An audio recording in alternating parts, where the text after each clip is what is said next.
అందరికీ నమస్కారం. సంతోషం ఫిల్మ్స్ కి స్వాగతం. ఈ రోజు సినిమా విషయాలు తెలుసుకునే ముందు సంతోషం సురేష్ యూట్యూబ్ ఛానల్ ని, సంతోషం అప్డేట్స్ యూట్యూబ్ ఛానల్ ని, ఈ రెండు ఛానల్ సబ్స్క్రైబ్ చేసుకోండి. మరి ఈ రోజు సినిమా విషయాలు ఇప్పుడు మనం చూసేద్దాం.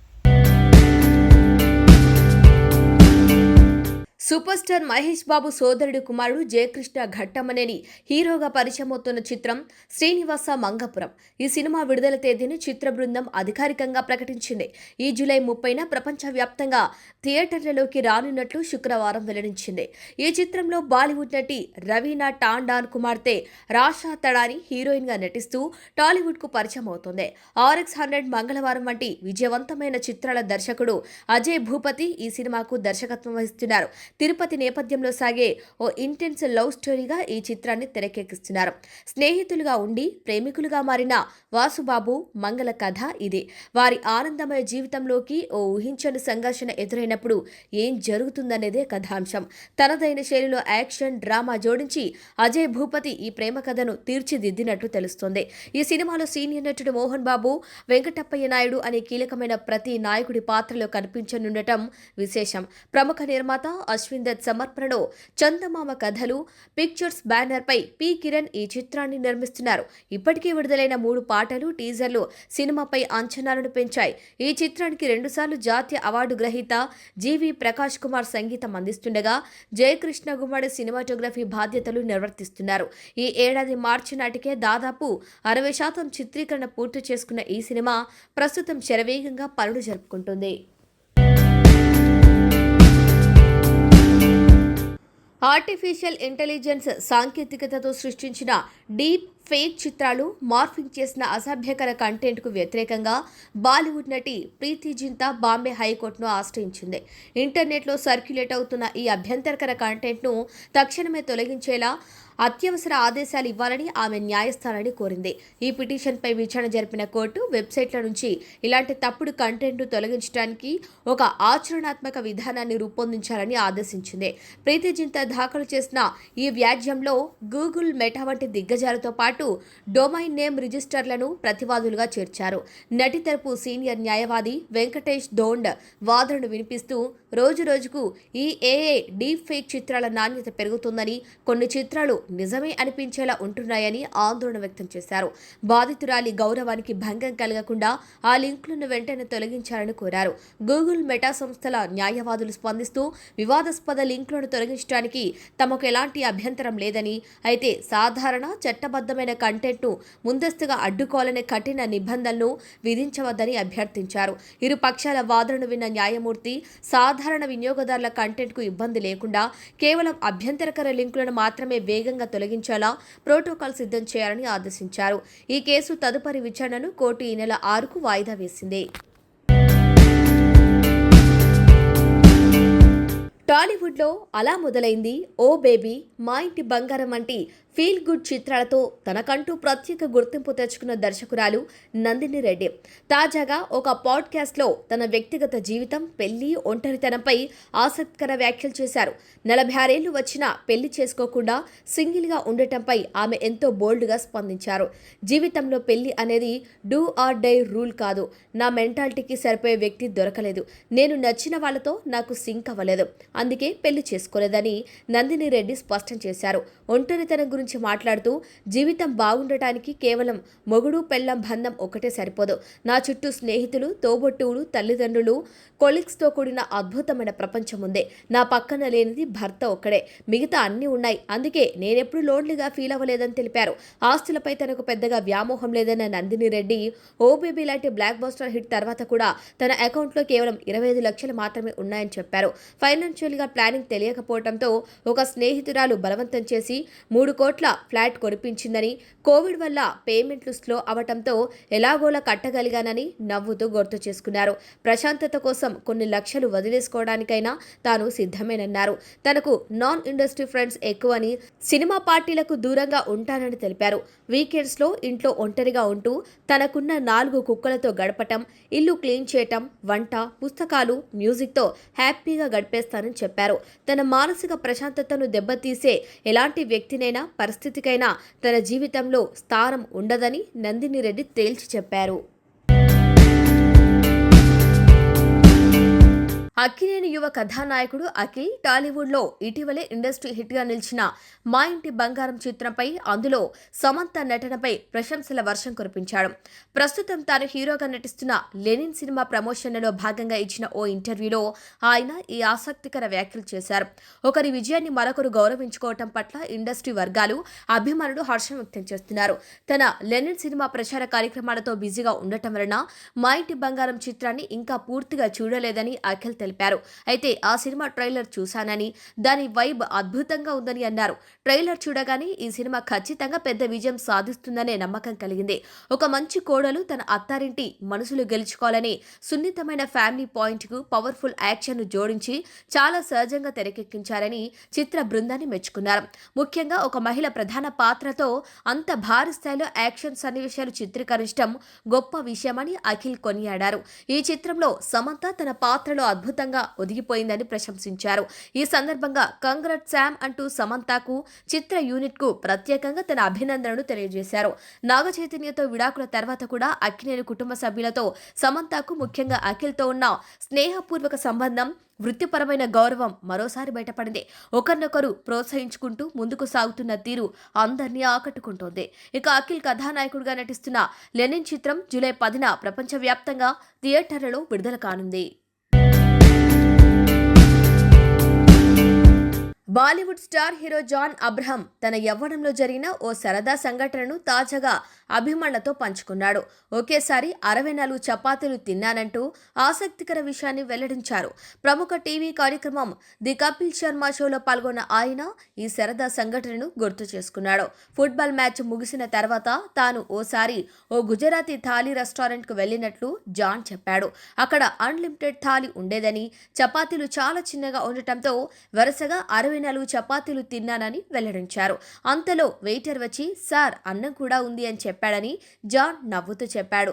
దానికి తాను ముందు చపాతీలు పెట్టండి అని సమాధానం ఇచ్చానని తెలిపాడు.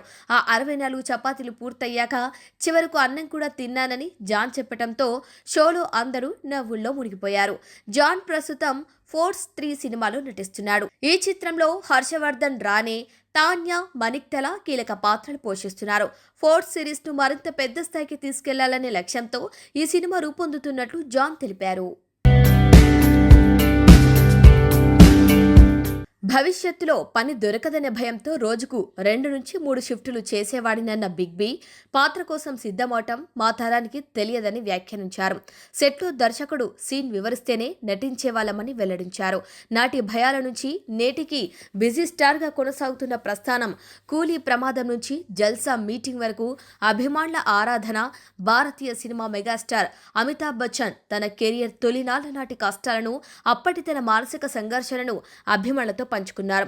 భవిష్యత్తులో అవకాశాలు వస్తాయో రావో అనే భయంతో ఒకే రోజులో 2-3 షిఫ్టుల్లో పని చేసేవాడినని ఆయన తన బ్లాగ్లో రాసిన ఓ సుదీర్ఘ పోస్టులో వెల్లడించారు. ఆయన పంచుకున్న ఈ జ్ఞాపకాలు ఇప్పుడు అందరి దృష్టిని ఆకర్షిస్తున్నాయి. ఆ రోజుల్లో ఒక సినిమాలోని పాత్ర కోసం ప్రత్యేకంగా సిద్ధమవటం అనే పదం తమ తరానికి తెలియదని అమితాబ్ పేర్కొన్నారు. ఆయన మాటల్లోనే మా తరానికి ప్రెప్ అనే పదం ఒక కొత్త విషయం. ఇప్పుడు అది సర్వసాధారణమైంది. ఒక పాత్ర కోసం నేటి తరం నటీనటులు పడే కష్టం, వారి శైలి, పాత్ర విశ్లేషణ చూస్తుంటే నాకు ఎంతో గౌరవం కలుగుతుంది. కానీ మా రోజుల్లో ఒకేసారి 10 నుంచి 15 సినిమాల్లో పనిచేసేవాళ్ళం. కొన్నిసార్లు ఒకే రోజు 2 నుంచి 3 సినిమాల షూటింగ్లలో పాల్గొనేవాళ్ళం. అలాంటి పరిస్థితుల్లో ఒక పాత్రకు సిద్ధమై మళ్లీ వెంటనే మరో పాత్రలోకి మారటం అసాధ్యం. సెట్కు వెళ్ళాక దర్శకుడు లేదా అసిస్టెంట్ డైరెక్టర్ సీన్ వివరిస్తే నటించేవాళ్లమని తెలిపారు. ఒకే రోజులో వేర్వేరు పాత్రలోకి ఎలా మారిపోయేవారని చాలా మంది తనను అడుగుతుంటారని చెబుతూ అందుకు గల కారణాన్ని హిందీలో వివరించారు. సోదరా, అలా చేయకపోతే భవిష్యత్తులో పని దొరుకుతుందో లేదోనని భయం వెంటాడేది. అందుకే ఏదడిగితే అది చేసుకుంటూ వెళ్ళాను. నెలల తర్వాత సినిమా విడుదలయ్యాక నేనేం చేశానో, ఎలా నటించారో చూసుకోవటానికి చాలా ఆసక్తిగా ఎదురు చూసేవాణ్ణి. ఇలాంటి కథలు ఇంకా చాలా ఉన్నాయంటూ తన మనసులోని మాటను బయటపెట్టారు. అయితే భవిష్యత్తుపై భయంతో ప్రస్థానం మొదలుపెట్టిన అమితాబ్ నేడు 83 ఏళ్ల వయసులోనూ భారతీయ సినిమాలో అత్యంత బిజీ బిజీ స్టార్లలో ఒకరిగా కొనసాగుతున్నారు. ఇటీవల విడుదలైన కల్కి 2898 చిత్రంలో ఆయన పోషించిన అశ్వత్థామ పాత్రకు విశేష ప్రశంసలు దక్కాయి. దాదాపు 25 ఏళ్లుగా కౌన్ బనేగా కరోడ్పతి షోకు వ్యాఖ్యాతగా వ్యవహరిస్తూ బుల్లితెర ప్రేక్షకులను ఆకర్షిస్తున్నారు. 1969లో సౌత్ హిందుస్థాన్ చిత్రంతో అరంగేట్రం చేసిన 1973లో వచ్చిన జంజీర్ చిత్రంతో ఆయన యాంగ్రీ యంగ్ మ్యాన్ గా దేశవ్యాప్తంగా గుర్తింపు పొందారు. ఆ తర్వాత ది వార్, షోలే, డాన్ వంటి చిత్రాలతో బాలీవుడ్ లో తిరుగులేని స్టార్ గా ఎదిగారు. అభిమానులు ఆయన్ను కేవలం నటుడిగానే కాక తమ కుటుంబ సభ్యుడిగా ఆరాధ్య దైవంగా భావిస్తారు. 1982లో కూలీ సినిమా షూటింగ్ లో ఆయన ప్రాణాంతక గాయాలైనప్పుడు దేశవ్యాప్తంగా ప్రజలు ప్రార్థనలు, పూజలు నిర్వహించడమే దీనికి నిదర్శనం. గత 40 ఏళ్లుగా ప్రతి ఆదివారం ముంబైలోని తన నివాసం జల్సా బయట అభిమానులకు అభివాదం చేయటం ఆయనకు అలవాటుగా మారింది. భారతీయ చలనచిత్ర సంగీత ప్రపంచంలో తనదైన ముద్ర వేసి తెలుగు సినిమా కీర్తిని విశ్వవ్యాప్తం చేసిన అద్భుత స్వరకర్త ఎంఎం కీరవాణి. జూలై 4న జన్మించిన ఆయన పూర్తి పేరు కోడూరి మరకతమణి కీరవాణి. ఆంధ్రప్రదేశ్లోని పశ్చిమ గోదావరి జిల్లా కొవ్వూరులో జన్మించిన కీరవాణి దర్శకేంద్రుడు ఎస్ఎస్ రాజమౌళికి పెద్దన్నయ్య అవుతారు. చిన్నతనం నుంచే సంగీతంపై ఉన్న మక్కువతో చలనచిత్ర పరిశ్రమలోకి అడుగుపెట్టిన ఆయన ప్రారంభంలో ప్రముఖ సంగీత దర్శకుడు కె చక్రవర్తి వద్ద అసిస్టెంట్గా పనిచేసి మెలకువలు నేర్చుకున్నారు. 1990లో మనసు మమత చిత్రం ద్వారా సంగీత దర్శకుడిగా పరిచయమైనప్పటికీ రామ్ గోపాల్ వర్మ దర్శకత్వంలో వచ్చిన క్షణక్షణం 1991లో సినిమా కీరవాణి కెరియర్ను మలుపు తిప్పింది. ఇందులో ఆయన స్వరపరిచిన జామురాతిరి జాబిలమ్మ పాట ఇప్పటికీ ఎప్పటికీ ఒక ఎవర్ గ్రీన్ మెలోడీగా నిలిచిపోయింది. ఆ తర్వాత గరాన మొగుడు, అల్లరి అల్లుడు వంటి చిత్రాలతో మాస్ ఆడియన్స్ను ఊపేస్తూనే క్రిమినల్ చిత్రంలోని తెలుసా మనసా పాటతో క్లాస్ జనాలను కట్టిపడేశాడు. ముఖ్యంగా పెళ్లి సందడి సినిమా మ్యూజికల్ హిట్ సాధించి అప్పట్లో ఒక సంచలనం సృష్టించింది. కీరవాణి సృష్టించిన స్వరాల్లో అన్నమయ్య ఒక మైలు రాయిగా నిలిచింది. దర్శకేంద్రుడు కె రాఘవేంద్రరావు దర్శకత్వంలో నాగార్జున హీరోగా వచ్చిన అన్నమయ్య చిత్రానికి ఆయన అందించిన సంగీతం అద్భుతమనే చెప్పాలి. ఈ చిత్రానికి గాను ఆయనకు ఉత్తమ సంగీత దర్శకుడిగా జాతీయ అవార్డు కూడా లభించింది. ఆ తర్వాత వచ్చిన శ్రీరామదాసు, పాండురంగడు, షిరిడీ సాయి వంటి భక్తి చిత్రాలకు ఆయన అందించిన సంగీతం శ్రోతలను భక్తి పారవస్యంలో ముంచెత్తింది. ఇకపోతే దర్శకుడు ఎస్ఎస్ రాజమౌళితో కీరవాణికి ఉన్న సక్సెస్ కాంబినేషన్ టాలీవుడ్లోనే అత్యంత విజయవంతమైన కలయికగా నిలిచింది. స్టూడెంట్ నెంబర్ 1, సింహాద్రి, ఛత్రపతి సినిమాలో మాస్ ఎలివేషన్స్, బ్యాక్గ్రౌండ్ స్కోర్తో థియేటర్లను హోరెత్తించిన ఆయన మగధీర, ఈగా చిత్రాలకు విజువల్స్కు తగ్గట్టుగా అంతర్జాతీయ స్థాయి రీ రికార్డింగ్ ఇచ్చారు. ఆ తర్వాత వచ్చిన బాహుబలి చిత్రాల్లో శివుని ఆజ్ఞ, సాహోరే, బాహుబలి వంటి పాటలు, అద్భుతమైన నేపథ్య సంగీతం ఆయన సినిమాలను మరో స్థాయికి తీసుకెళ్లాయి. కీరవాణి సినీ ప్రస్థానంలోనే కాకుండా భారతీయ సినీ చరిత్రలోనే నిలిచిపోయే ఘట్టం త్రిబుల్-ఆర్. ఈ చిత్రంలోని నాటు నాటు పాటకు గాను కీరవాణి ప్రపంచంలోనే అత్యంత ప్రతిష్టాత్మకమైన ఆస్కార్ అవార్డు అందుకున్నారు. అంతకంటే ముందే గోల్డెన్ గ్లోబ్ అవార్డును కూడా గెలుచుకొని తెలుగు సినిమా సత్తాను ప్రపంచానికి చాటారు. ఈ ఘనతకు గాను భారత ప్రభుత్వం ఆయన్ను పద్మశ్రీ పురస్కారంతో సత్కరించింది. కీరవాణి కేవలం సంగీత దర్శకుడే కాదు, అద్భుతమైన గాయకుడు, గీత రచయిత కూడా. చాలా సినిమాల్లో ఆయన పాడిన పాటలు సూపర్ హిట్ అయ్యాయి. అలాగే బాలీవుడ్లో ఎంఎం క్రీమ్ పేరుతో, కోలీవుడ్లో మరకతమణి పేరుతో సంగీతాన్ని అందించి అక్కడ కూడా ఎన్నో మధురమైన విజయాలను అందుకున్నారు. 3 దశాబ్దాలుగా మారుతున్న ట్రెండ్కు అనుగుణంగా తన సంగీతాన్ని అప్డేట్ చేసుకుంటూ క్లాస్, మాస్, భక్తిరసం, జానపదం ఇలా అన్ని రకాల జోనర్లలోనూ మెప్పించగలిగిన ఏకైక స్వర చక్రవర్తి కీరవాణి. ఆస్కార్ గెలిచినా ఒదిగి ఉండే ఆయన తత్వం అందరికీ ఆదర్శం. ఈ పుట్టినరోజు సందర్భంగా ఆయనకు హార్దిక జన్మదిన శుభాకాంక్షలు తెలియజేద్దాం.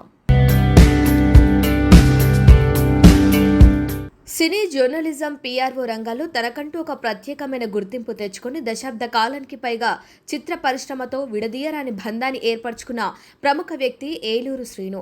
సినిమా పట్ల ఉన్న అపారమైన మక్కువతో టాలీవుడ్లో ఎందరో హీరోలు, దర్శకులు, నిర్మాతలతో సత్సంబంధాలు కలిగి ఉన్న ఆయన ఎప్పటికైనా మెగాఫోన్ పట్టి దర్శకుడిగా మారాలనే బలమైన కోరికను, లక్ష్యాన్ని గుండెల్లో దాచుకున్నారు. అయితే చిత్ర పరిశ్రమలో అడుగులు ఎప్పుడూ ఒకేలా ఉండవు. అనుకోని మలుపులే ఇక్కడి అసలైన అందం. ఇప్పుడు సరిగ్గా అదే జరిగింది. దర్శకుడు అవ్వాలనే తన చిరకాల స్వప్నాన్ని మనసులో ఉంచుకుంటూనే ఏలూరు శ్రీను సడన్ గా నిర్మాతగా అవతారమెత్తి అందరినీ ఆశ్చర్యానికి ఆనందానికి గురిచేశారు. వరీష్ స్టూడియోస్ బ్యానర్ పై పవన్ తరిగోపులతో కలిసిన ఆయన సంయుక్తంగా నిర్మిస్తున్న ప్రొడక్షన్ నెంబర్ 1 సినిమా పోస్టర్ ఇటీవలే విడుదలై ఇండస్ట్రీలో హాట్ టాపిక్ గా మారింది. ఒక సినిమా సక్సెస్ వెనుక ఏ సూత్రాలుంటాయో, ప్రేక్షకుడికి ఎలాంటి కథలు నచ్చుతాయో పిఆర్ఓ జర్నలిస్ట్ గా ఏలూరు శ్రీనుకు క్షుణ్ణంగా తెలుసు. స్క్రిప్ట్ సెలెక్షన్ నుండి సినిమాను జనంలోకి ఎలా తీసుకెళ్లాలో తెలిసిన ఇటువంటి అనుభవజ్ఞుడు నిర్మాతగా మారటం ఆ ప్రాజెక్టుకు ఒక పెద్ద ప్లస్ పాయింట్ అని చెప్పాలి. మన వ్యసనమే వాళ్ళ వ్యాపారం అనే పవర్ఫుల్ క్యాప్షన్తో కోర్టు రూమ్ నేపథ్యంలో ఆనంద్కే దర్శకత్వంలో తెరకెక్కబోతున్న ఈ చిత్రం ద్వారా ఆయన సరికొత్త ప్రయాణాన్ని ప్రారంభించబోతున్నారు. జూలై 8న జరగబోయే ఓపెనింగ్ పూజ కార్యక్రమాలతో ఈ సినిమా పట్టాలెక్కనుంది. దర్శకుడిగా మారాలనే ఆలోచనను కాసేపు పక్కన పెట్టి కథపై ఉన్న నమ్మకంతో ఒక మంచి సినిమాను ప్రేక్షకులకు అందించాలనే తపనతో నిర్మాతగా మారిన ఏలూరు శ్రీను నిర్ణయం నిజంగా అభినందనీయం. పరిశ్రమలోని ఎంతో మంది స్నేహితులు, ప్రముఖులు ఆయన కొత్త ఇన్నింగ్స్కు హృదయపూర్వక ఆల్ ది బెస్ట్ చెబుతూ నిర్మాతగా ఆయన మరిన్ని విజయాలు అందుకోవాలని ఆకాంక్షిస్తున్నారు. సంతోషం సురేష్ యూట్యూబ్ ఛానల్ ద్వారా ఎక్స్క్లూజివ్ ఇంటర్వ్యూని, ఎక్స్క్లూజివ్ లైవ్ షోస్ని, ఎప్పటికప్పుడు కొత్త విశేషాలని మీకు అందించడం జరుగుతుంది. మీ మొబైల్ని యూట్యూబ్కి వెళ్ళి సంతోషం సురేష్ అని టైప్ చేయండి, అలాగే సంతోషం అప్డేట్స్ అని టైప్ చేయండి. ఈ 2 ఛానల్ని సబ్స్క్రైబ్ చేసుకోండి, ఎప్పుడు న్యూస్ అప్డేట్ చూసేయండి. Thank you.